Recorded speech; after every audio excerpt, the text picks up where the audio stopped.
నా ప్రియమైన బిడ్డా, నా మాటలు జాగ్రత్తగా ఆలకించుము. నేను ఎన్నిసార్లు చెప్పినా నీవు నా మాటలు అర్థం చేసుకోవడం లేదు, నా మాట లెక్క చేయడం లేదు. ఇప్పటికైనా పరవాలేదు, ఇప్పుడు నేను చెప్పే ఉపమానమును జాగ్రత్తగా వినుము. మేమే నీతిమంతులము, తక్కిన వారందరూ నీచులని ఎంచుకుని కొందరిని ఉద్దేశించి ఉపమానమును చెబుతున్నాను. ప్రార్థనకై ఇద్దరూ దేవాలయమునకు వెళ్లారు. ఒకడు పరిసయ్యుడు, రెండోవాడు సుంకరి. పరిసయ్యుడు దేవాలయంలో నిలుచుని ఈ విధముగా ప్రార్థన చేస్తున్నాడు: ఓ దేవా, నేను ఇతరుల వల్లే లోబిని అన్యాయము చేయు వాడను, వ్యభిచారిని కాను, సుంకరి వంటివాడును కాను. అందుకు నీకు కృతజ్ఞుడను. నేను వారమునకు 2 సార్లు ఉపవాసం ఉంటాను, నా ఆదాయం అంతటిలో 10వ వంతు చెల్లించున్నాను అని ప్రార్థించాడు. తరువాత రెండోవాడు సుంకరి దూరముగా నిలుచుండి ఆకాశవైపు కనులెత్తుటకైనను సాహసింపక రూము బాదుకునుసు: ఓ దేవా, ఈ పాపాత్ముని కనుకరింపుము అని ప్రార్థించెను.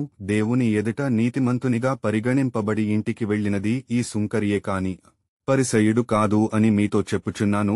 ఏలన తన్ను తాను హెచ్చించుకును వాడు తగ్గింపబడును, తన్ను తాను తగ్గించుకుని వాడు హెచ్చింపబడును అని లూకాగారు తన సువార్త యందు 18వ అధ్యాయము 9 నుంచి 14వ వచనము వరకు చాలాసార్లు చదివారు కదా. అలాగే నీవు నా సన్నిధికి దేవాలయమునకు వెళ్ళినప్పుడు నీ ప్రవర్తన ఎలా ఉందో ఎప్పుడైనా గమనించావా? ఎప్పుడైనా నీ హృదయమందు ఆలోచించావా? నీ ప్రార్థన ఎలా ఉంది? పరిసయ్యుని వలె ఉందా? సుంకరి వలె ఉందా? పరిచయుని: నేను ప్రతిరోజు దేవాలయానికి వెడుతున్నాను, ఉపవాసం ఉంటున్నాను, దశమ భాగమిస్తున్నాను అని నీవు నీ విషయంలో నీ పనులు ఏ విధముగా ఉన్నావు? స్వార్థముతో, అసూయతో, పగతో, కక్షతో, చెడు ఆలోచనలతో, చెడు గుణములతో, దురుద్దేశముతో, కుట్రతో, కుతంత్రాలతో నీవు దేవుని సన్నిధిలో నిలబడి ప్రార్థన చేస్తున్నావు. నేను నీ ప్రార్థనను వింటున్నాను అని నీవు ప్రార్థన చేస్తున్నావా? లేదా దేవుడు వినడులే అని నీవు ప్రార్థన చేస్తున్నావా? నేను అందరి ప్రార్థనను వింటున్నాను. ఎవరు ఎలా ప్రార్థన చేస్తున్నారో, ఎవరు ఏ విధంగా జీవిస్తున్నారో నాకు సమస్తము తెలుసు. అంటే